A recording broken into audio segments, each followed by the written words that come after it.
MS Brahmani my YouTube channel में आपका स्वागत है। दोस्तों, आज हम एमपी का सेकंड पार्ट लेके आए हैं, राज्यों का पुनर्गठन। ठीक है, हमारा जो आज का टॉपिक है राज्यों का पुनर्गठन।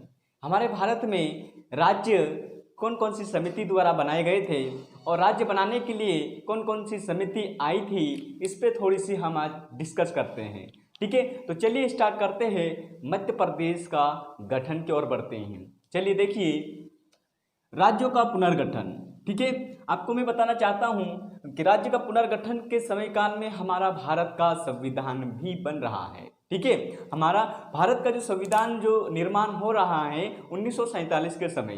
ठीक है, तो आपको थोड़ा सा बताना चाहता हूं कि हमारा जो संविधान जो बन रहा है उसमें 390 संविधान निर्माता लोग कार्य कर रहे हैं। ठीक है, इससे पहले जाए तो 9 दिसंबर 1946 को संविधान सभा की पहली बैठक हुई थी। उसमें जो प्रमुख अस्थायी रूप से अध्यक्ष चुने गए थे जो कि डॉक्टर सच्चिदानंद सिन्हा।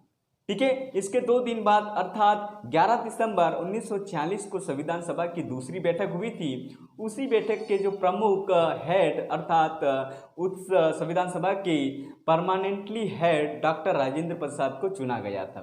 ठीक है, नेक्स्ट बात करें कि उसी संविधान सभा के कार्यकारिणी समिति के अध्यक्ष पंडित जवाहरलाल नेहरू को चुना गया था।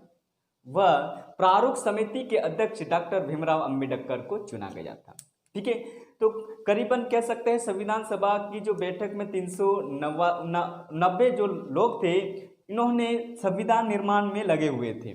तत्पश्चात संविधान सभा के जो अध्यक्ष थे डॉक्टर राजेंद्र प्रसाद ने यह कहा कि भारत में राज्य का गठन करना चाहिए, लेकिन यह भी कहा कि भारत में राज्य का गठन भाषाई आधार पर करना चाहिए। ये बात संविधान सभा में रखी थी।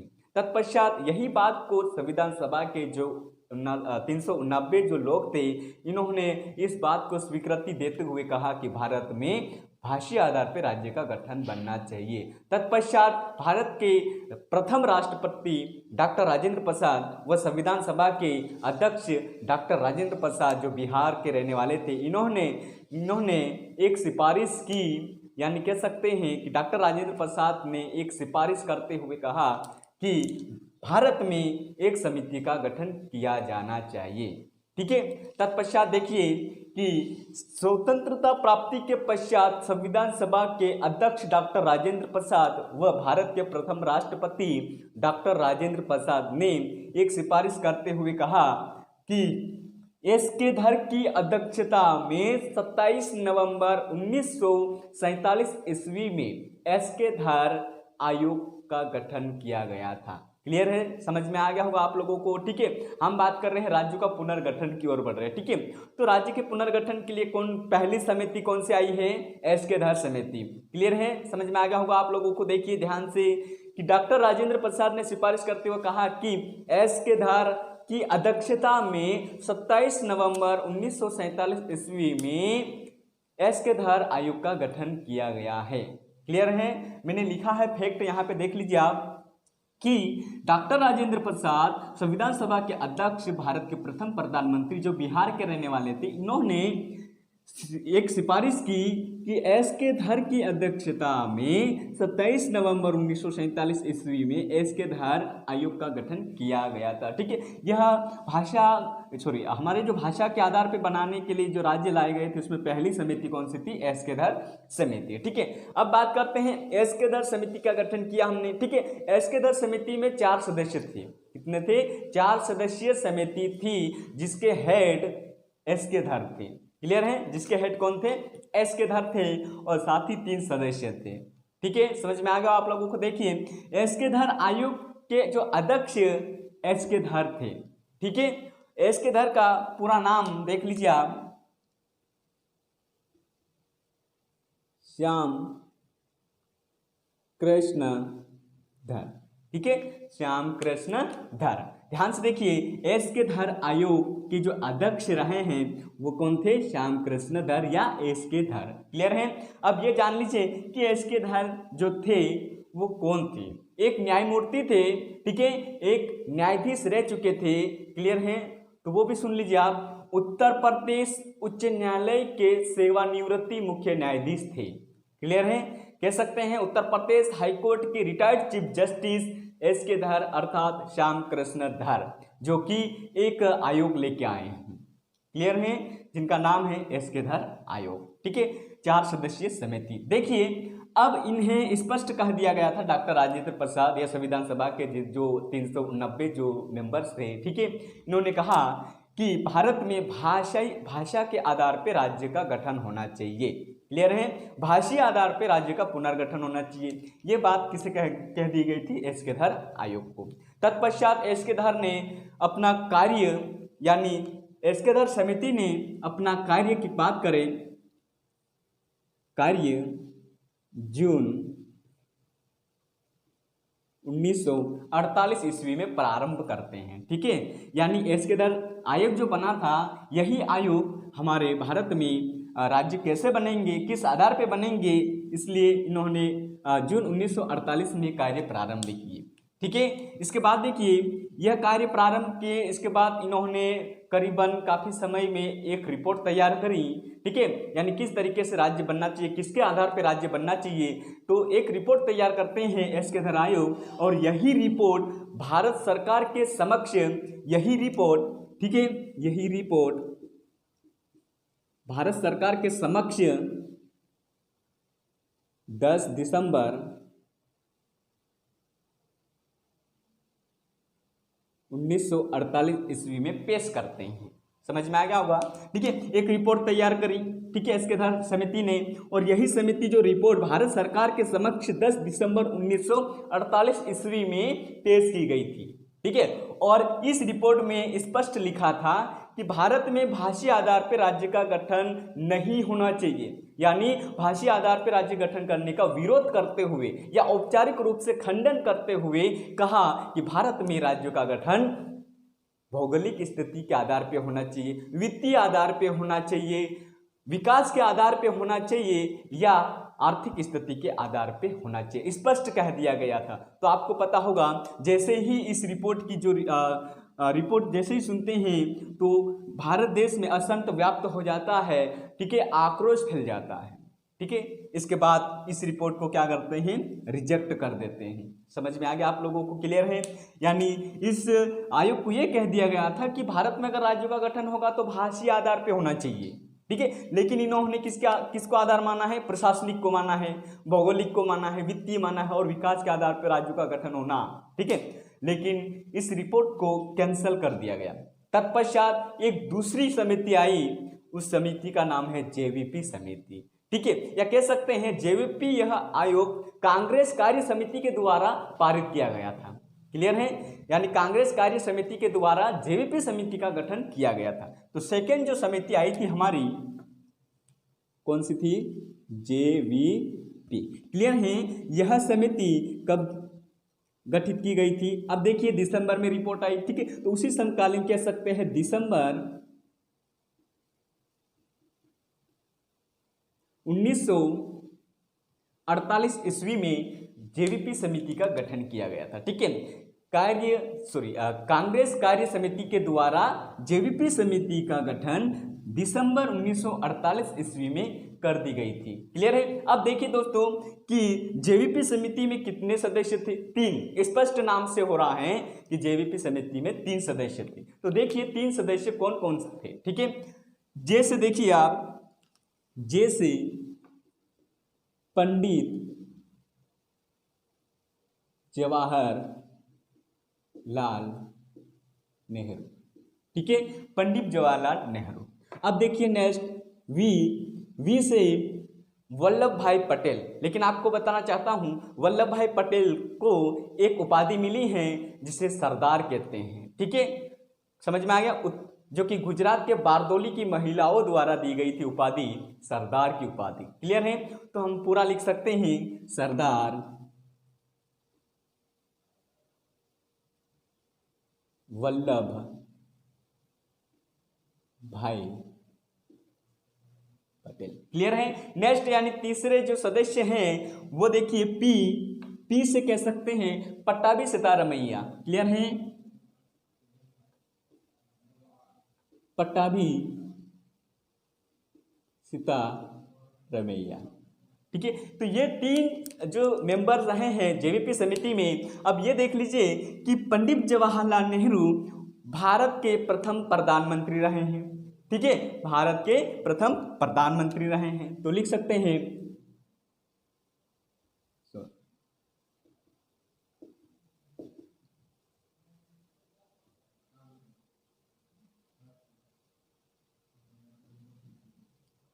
ठीक है। अब सेकंड देखिए आप, सरदार वल्लभ भाई पटेल। सरदार वल्लभ भाई पटेल भारत के प्रथम गृह मंत्री।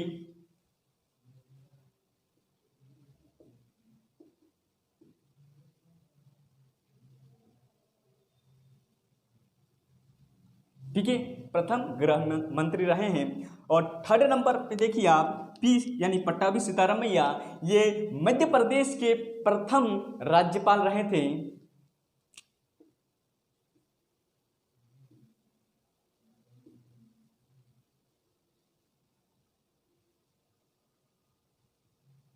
ठीक है, प्रथम राज्यपाल। ठीक है, तो ये 3 व्यक्ति थे। अब देखिए इन्होंने समिति 10 दिसंबर 1948 में गठित की। 3 व्यक्ति थे। ठीक है, जेवीपी स्पष्ट हो रहा है। ठीक है, तो अब देखिए यही समिति ने एक राज्य का गठन करने के लिए कार्य प्रारंभ करते हैं। ठीक है, तत्पश्चात इन्होंने कार्य प्रारंभ करने के बाद एक रिपोर्ट तैयार करते हैं। ठीक है, यानी ये समिति भी एक रिपोर्ट तैयार करी कि भारत में किस तरीके से राज्य बनना चाहिए, किसके आधार पर राज्य बनना चाहिए, इस पे थोड़ी सी इन्होंने रिपोर्ट तैयार की। और वही रिपोर्ट, जो रिपोर्ट तैयार करी है, वही रिपोर्ट भारत सरकार के समक्ष 1 अप्रैल 1949 को पेश करते हैं। समझ में आ गया होगा आप लोगों को। देखिए इन्होंने जो रिपोर्ट तैयार की थी, उसी रिपोर्ट को भारत सरकार के समक्ष 1 अप्रैल 1949 ईस्वी में पेश करते हैं। देखिए कि इस रिपोर्ट में इन्होंने क्या व्यवस्था की थी या राज्य गठन के लिए क्या सुझाव रखे थे। तो वो भी देखिए आप कि इन्होंने कहा कि भारत में राज्यों का गठन भाषीय आधार पे नहीं होना चाहिए। इन्होंने भी स्पष्ट मना कर दिया गया। ठीक है, इन्होंने भी कहा कि भारत में राज्यों का गठन भाषीय आधार पे नहीं होना चाहिए, इसका विरोध कर दिया, या कह सकते हैं औपचारिक रूप से खंडन करते हुए कहा कि भारत में राज्यों का गठन प्रशासनिक के आधार पे होना चाहिए, आर्थिक स्थिति के आधार पे होना चाहिए, पूंजीवाद के आधार पे होना चाहिए, अर्थात पैसे के आधार पे राज्यों का गठन होना चाहिए, ये स्पष्ट कहा है। ठीक है, तत्पश्चात इस आयोग को भारत सरकार कैंसिल कर देती है। ठीक है, और आपको ये भी पता होगा इस जो रिपोर्ट आई इसका काफी विरोध करते हुए दक्षिण भारत के जो तेलुगु भाषी के जो लोग थे, ठीक है, इन्होंने काफी विरोध किया, या कह सकते हैं भारत के दक्षिणी क्षेत्र स्पेशल जो कि तेलुगु भाषी के आधार पे भाषा के आधार पे राज्य बनाने की जो मांग कर रहे थे। ठीक है, उन्होंने काफी विरोध किया था। ठीक है, उनमें जो प्रमुख कांग्रेसी नेता थे पोट्टू श्री रामल्लू, इनके नेतृत्व में काफी विरोध करते हुए हमारे जेवीपी समिति रिपोर्ट का अवहेलना करते हुए आमरण अनशन चालू कर देते हैं। ठीक है, समझ में आया हो आप लोगों को। ठीक है, एक बार सुन लीजिए कि जेवीपी समिति की जो रिपोर्ट आई, उसी रिपोर्ट को दक्षिण भारत के तेलुगु भाषी के जो प्रमुख कांग्रेसी नेता पोट्टू श्री रामल्लू ने इनकी अवहेलना करते हुए एक आमरण अनशन चालू कर देते हैं, अर्थात बिना खाए पिए बैठे रहना आमरण अनशन पे। ठीक है, समझ में आ गया होगा आपको। इसके बाद देखिए कि इन्होंने आमरण अनशन पे बैठे रहे और किस नाम क्या है, पोट्टू श्री रामल्लू। ठीक है, इन्होंने आमरण अनशन पे बैठे। इसके बाद 56 दिन के समय काल में पोट्टू श्री रामल्लू जी का निधन हो जाता। ठीक है, 15 दिसंबर 1952 ईस्वी में पोट्टू श्री रामल्लू का निधन हो जाता है। अब देखिए दोस्तों, कोई भी आमरण अनशन पे बैठे प्रमुख नेता जिनका निधन हो जाए तो आप सोच सकते हैं कि पूरे भारत में विद्रोह हो जाता है। ठीक है, असंत व्याप्त हो जाता है, आक्रोश फैल जाता है। ठीक है, और इसी को देखते हुए हमारे भारत सरकार इसी को देखते हुए भारत सरकार ने एक निर्णय लिया कि दक्षिण भारत में तेलुगु भाषा के आधार पे या भारत में एक राज्य का गठन कर देना चाहिए। ठीक है, तत्पश्चात भारत में, दक्षिण भारत में आंध्र प्रदेश राज्य का गठन 1 अक्टूबर 1953 में कर देते हैं। क्लियर है दोस्तों, समझ में आया होगा आपको बहुत बेहतर तरीके से। तो देख लीजिए कि इसी आक्रोश को देखते हुए भारत सरकार ने 1 अक्टूबर 1953 ईस्वी में भारत का पहला राज्य, भाषीय आधार पे बनने वाला पहला राज्य, तेलुगु भाषा के आधार पे बनने वाला पहला राज्य आंध्र प्रदेश का गठन कर देते हैं। तो याद रखिएगा, जितने भी मैंने फैक्ट बताए दोस्तों, बहुत बेसिकली पॉइंट क्लियर कर लीजिए आप। ठीक है, कौन सा राज्य बना? आंध्र प्रदेश। ठीक है, यानी स्पष्ट कह सकते हैं कि भारत का पहला राज्य कौन सा बना था? तो आंध्र प्रदेश। या कह सकते हैं भाषा के आधार पर बनने वाला पहला राज्य कौन सा है? आंध्र प्रदेश कह सकते हैं। या तेलुगु भाषा के आधार पर बनने वाला पहला राज्य कौन सा है? आंध्र प्रदेश। क्लियर है दोस्तों, समझ में आ गया होगा आपको। तत्पश्चात देखिए, जैसे ही आंध्र प्रदेश राज्य का गठन करते हैं 1 अक्टूबर 1953 में, इसके बाद भारत के हर क्षेत्र में मांगे चालू हो जाती है कि हमारे राज्य, हमारे भाषा जो बोली जाती है उसको एक स्पेशल राज्य बनाने की मांगे करने लग गए थे। ठीक है, यही देखिए, जैसे कि उड़िया बोलने वाले जो उड़ीसा राज्य की मांग करने लग गए। ठीक है, तमिल बोलने वाले तमिल राज्य की मांग करने लग गए, कन्नड़ बोलने वाले कर्नाटक की मांग करने लग गए। ठीक है, मलयालम बोलने वाले केरल की मांग करने लग गए। ठीक है, उसी प्रकार मराठी बोलने वाले महाराष्ट्र राज्य बनाने की मांग करने लग गए। ठीक है, गुजराती बोलने वाले गुजरात राज्य बनाने की मांग करने लग गए, पंजाबी बोलने वाले पंजाब की मांग करने लगे। ठीक है, और मध्य प्रदेश जो कि हिंदी बोली जाती है तो हिंदी के स्पेशल मध्य प्रदेश बनाने की मांग करने लग गए। ठीक है, उसी प्रकार असमिया बोलने वाले असम राज्यों की मांग करने लगे। ऐसे देखते हुए हमारे भारत में जगह जगह पे अपनी लैंग्वेज जो बोलते हैं उसी आधार पे राज्य गठन करने की मांग करने लग गई। और उसी को देखते हुए एक प्रमुख न्यायमूर्ति रहे जिनका नाम है फजल अली, बोलते हैं डॉक्टर फजल अली। ठीक है, उनका पूरा नाम था खाना अहमद बहादुर सैयद डॉक्टर फजल अली, ये पूरा नाम है, लेकिन हम डायरेक्टली बोलते हैं डॉक्टर फजल अली। ठीक है, तो न्यायमूर्ति डॉक्टर फजल अली ने यह देखते हुए एक अपनी कमेटी बनाई। ठीक है, एक समिति बनाई और उन समिति में 3 सदस्य थे। क्लियर है, तो उस पर थोड़ी सी अभी बात कर लेते हैं। तो तीसरी समिति आ रही हमारी, कौन सी? डॉक्टर फजल अली आयोग। क्लियर है, चलिए डॉक्टर फजल अली आयोग की थोड़ी सी बात कर लेते हैं। ठीक है, तो ये जो आप इसको थोड़ा सा स्क्रीनशॉट लीजिएगा। ठीक है, चलिए ये है तीसरी समिति, यानी राज्यों के पुनर्गठन के लिए तीसरी समिति जो आई थी। ठीक है, न्यायमूर्ति डॉक्टर फजल अली आयोग। क्लियर है, यह समिति देखिए, यह समिति आप देख लीजिए कि न्यायमूर्ति डॉक्टर फजल अली कौन थे। ठीक है, उड़ीसा राज्य व असम राज्य के राज्यपाल रह चुके थे। ठीक है, और वहीं पर ये न्यायमूर्ति यानी मुख्य न्यायाधीश भी रह चुके हैं।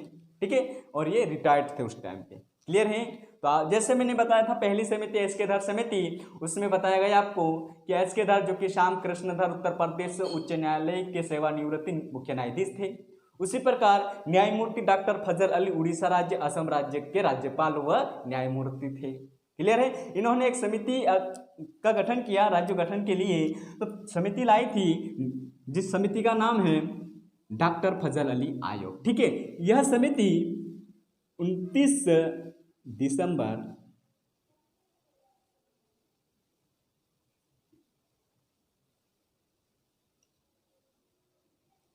1953 ईस्वी में लाई थी। क्लियर है, और यह समिति में टोटल 3 सदस्य थे। ठीक है, कितने? 3 थे। तो वो 3 सदस्य कौन कौन से देख लीजिए आप। ठीक है, पहले अपने जो कि डॉक्टर फजल अली, सेकंड देखिए आप हृदयनाथ कुंजरू, और तीसरे नंबर पे देखिए KM पनीरकर। ठीक है, तो ये 3 सदस्य थे डॉक्टर फजल अली आयोग में। क्लियर है, पहला कौन है? डॉक्टर फजल अली, सेकंड हृदयनाथ कुंजरू और थर्ड नंबर पे के एम पर्रिकर। ठीक है, तो इन 3 सदस्य में से जो डॉक्टर फजल अली आयोग के जो हेड थे, अध्यक्ष थे, वो कौन थे? डॉक्टर फजल अली। अध्यक्ष कौन थे? डॉक्टर फजल अली। ठीक है, इनकी अध्यक्षता में एक आयोग का गठन किया गया था जिसे कहते हैं डॉक्टर फजल अली आयोग। ठीक है, अब देखिए कि यही समिति ने भारत में राज्यों के गठन के लिए कार्य करना प्रारंभ किया। कार्य करने के तत्पश्चात इन्होंने एक रिपोर्ट तैयार करी और वही रिपोर्ट भारत सरकार के समक्ष 30 दिसंबर 1955 में पेश की थी। ठीक है, यानी कह सकते हैं 2 साल के अंतराल में डॉक्टर फजल अली आयोग ने राज्यों के पुनर्गठन के लिए एक रिपोर्ट पेश की। ठीक है, देखिए, देख लीजिए आप, 30 दिसंबर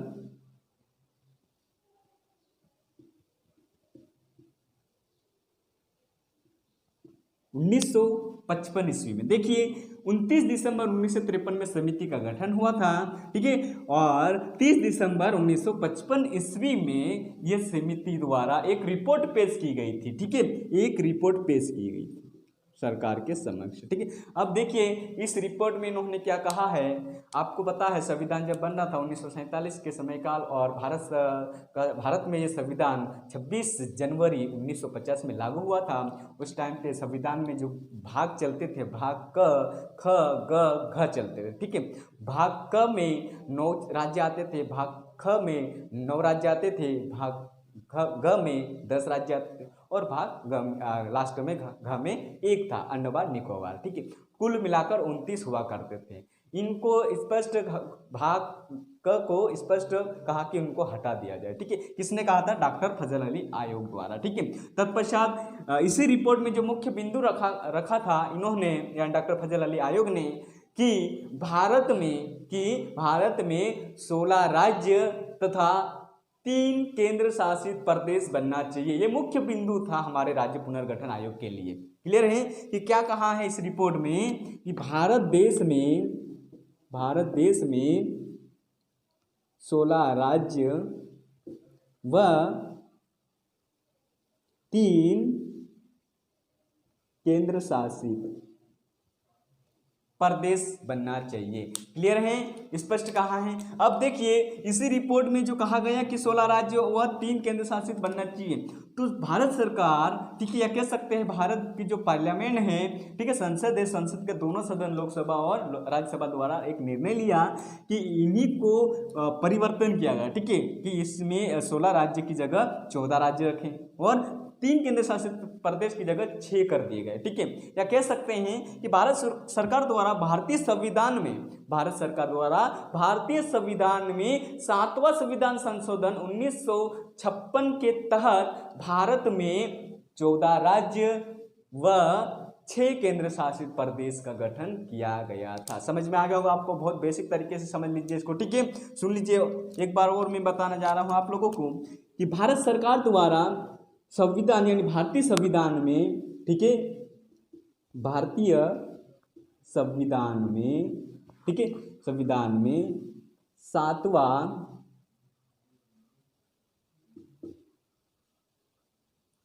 संविधान संशोधन अधिनियम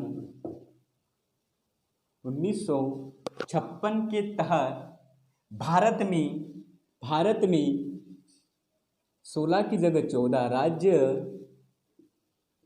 3 केंद्र शासित प्रदेश की जगह 6 केंद्र शासित प्रदेश का गठन किया गया था। क्लियर है, आपको मैं बताया कि 7 इंडियन कॉन्स्टिट्यूशनल अमेंडमेंट 1956 में भारत में, ठीक है, 14 स्टेट एंड 6 यूनियन टेरिटरी का इम्प्लीमेंट कर दिया गया था। क्लियर है, तो ये आपको बहुत बेसिक तरीके से क्लियर होना चाहिए। ठीक है, साथ ही आप जैसे पढ़ रहे हैं तो आपके पास काफ़ी किताब होनी चाहिए और उसमें अपने पर्सनल नोट्स बनाइए। क्लियर, ठीक है, यानी जो भी आपको बेसिक तरीके से पढ़ाया जा रहा है उसको बहुत बेसिक तरीके से अपने एक पर्सनल नोट्स बनाइए। ठीक है, देखिए कि 14 राज्य व 6 केंद्र शासित प्रदेश बना दिए गए, लेकिन ये पता होना चाहिए हमें कि ये 14 राज्य कौन कौन से हैं व 6 केंद्र शासित प्रदेश कौन कौन से हैं। तो देखिए इनको भी थोड़ा सा, बात करते हैं कि 14 राज्य कौन कौन से बने थे। ठीक है, 14 राज्य। देखिए, पहला केरल, जो कि मलयालम भाषा के रूप में बना है। ठीक है, सेकंड देखिए मद्रास, जो तमिल लैंग्वेज में बना है। क्लियर है। थर्ड नंबर पे देखिए मैसूर, जो कि कन्नड़ भाषा में बना है। ठीक है। नेक्स्ट देखिए आप आंध्र प्रदेश, जो कि तेलुगु भाषा में बना है। ठीक है। नेक्स्ट देखिए उड़ीसा, जो कि उड़िया भाषा के रूप में बना है। 6 नंबर पे देखिए पश्चिम बंगाल, जो कि बांग्ला लैंग्वेज में बना है। ठीक है। फिर देखिए असम असमिया लैंग्वेज में बना है। ठीक है। नेक्स्ट 8 पे देखिए बिहार, हिंदी भाषा। 9वां नंबर है उत्तर प्रदेश, जो कि हिंदी लैंग्वेज में। नेक्स्ट देखिए 10वां नंबर में देखिए जम्मू एंड कश्मीर। ठीक है, जम्मू एंड कश्मीर कश्मीरी लैंग्वेज या उर्दू लैंग्वेज कह सकते हैं। 11वें नंबर पे देखिए पंजाबी लैंग्वेज में। ठीक है। और 12वें नंबर पे देखिए राजस्थान, जो कि हिंदी लैंग्वेज में है। अब नेक्स्ट देखिए 13वें नंबर पे राज्य जो है वो है मुंबई। ठीक है, मुंबई याद रखिएगा दोस्तों, उस टाइम पे महाराष्ट्र राज्य नहीं हुआ करता था, मुंबई हुआ करता था। ठीक है, जैसे यहाँ पे बताया मद्रास आज वर्तमान में तमिलनाडु को कहते हैं। ठीक है, मैसूर बताया, मैसूर आज वर्तमान में कर्नाटक को कहते हैं। ठीक है, उसी प्रकार देखिए आप उसी प्रकार मुंबई देखिए, मुंबई यानी आज वर्तमान में क्या बोलते हैं, महाराष्ट्र। ठीक है, तो मुंबई हमारे 13वें नंबर पे देख सकते हैं, जो कि मराठी लैंग्वेज में बना है। अब 14वें नंबर पे बात आती है दोस्तों, कौन सा बना था, तो वो बना था मध्य प्रदेश। कौन सा राज्य बना था, मध्य प्रदेश। अर्थात हमारे मध्य प्रदेश का भी गठन हुआ है। क्लियर है। यानी 7वां संविधान संशोधन अधिनियम 1956 के तहत भारत में हमारे मध्य प्रदेश का भी गठन हुआ है। क्लियर है। तो बेसिकली पॉइंट ये पूछ लेते हैं कि हिंदी भाषा के आधार पर भारत में पहला राज्य कौन सा बना था, तो मध्य प्रदेश बना था। क्लियर है। लेकिन भाषा के आधार पर कौन सा राज्य बना था, आंध्र प्रदेश बना था। क्लियर है, समझ में आ गया होगा आपको। मैं स्टेट बताओ, साथ ही इस स्टेट कौन से लैंग्वेज के रूप में गठित हुआ है उस पर भी हमने थोड़ी सी बात रखी है। ठीक है, तो ये 14 राज्य हमारे बने थे जो आपके सामने हैं। बेसिकली पॉइंट इससे बहुत बेहतर तरीके से आप समझिएगा और इसको कवर करिए। अब नेक्स्ट पढ़ते हैं हमारे 6 केंद्र शासित प्रदेश उस टाइम पे, यानी 7वां संविधान संशोधन अधिनियम 1956 के तहत कौन कौन से बने थे। क्लियर है। तो चलिए बढ़ते हैं 6। ये हमारे 6 केंद्र शासित प्रदेश। क्लियर है। अब ये बताइए कि 6 कौन कौन से हैं, वो आप बहुत बेसिक तरीके से समझेगा। ठीक है, देखिए पहला अंडमान निकोबार। ठीक है, सेकेंड लक्षद्वीप। थर्ड नंबर पे दिल्ली, जो आज वर्तमान में भारत की कैपिटल है। क्लियर है। नेक्स्ट 4थे नंबर पे देखिए त्रिपुरा। ठीक है, त्रिपुरा आज वर्तमान में भारत का एक पूर्वी राज्य है। 5वें नंबर पे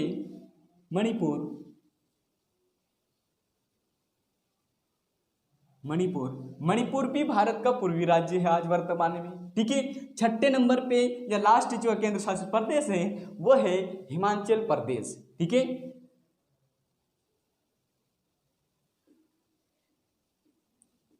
हिमाचल प्रदेश भी आज वर्तमान में भारत का एक उत्तरी क्षेत्र में स्थित एक राज्य है। ठीक है, जो जम्मू कश्मीर के दक्षिणी एरिया में आता है, उत्तरांचल के उत्तरी क्षेत्र में आता है हिमाचल प्रदेश।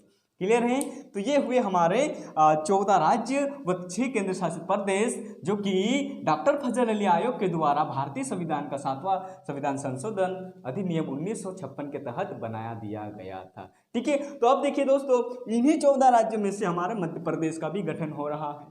क्लियर है।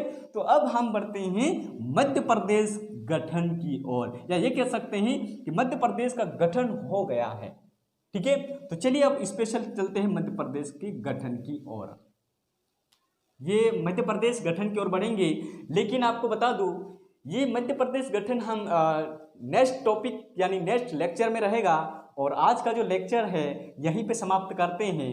तो अगर हमारा वीडियो पसंद आया है तो हमारे वीडियो को लाइक, शेयर और सब्सक्राइब कर लीजिए। साथ ही आपसे निवेदन है कि हमारे जो भी वीडियो पसंद आ रहे हैं तो आप कमेंट्स बॉक्स में कमेंट्स करके बताइए कि कैसा लग रहा है आपको। ठीक है, तो आज के लिए इतना ही रखते हैं। जय हिंद, जय भारत।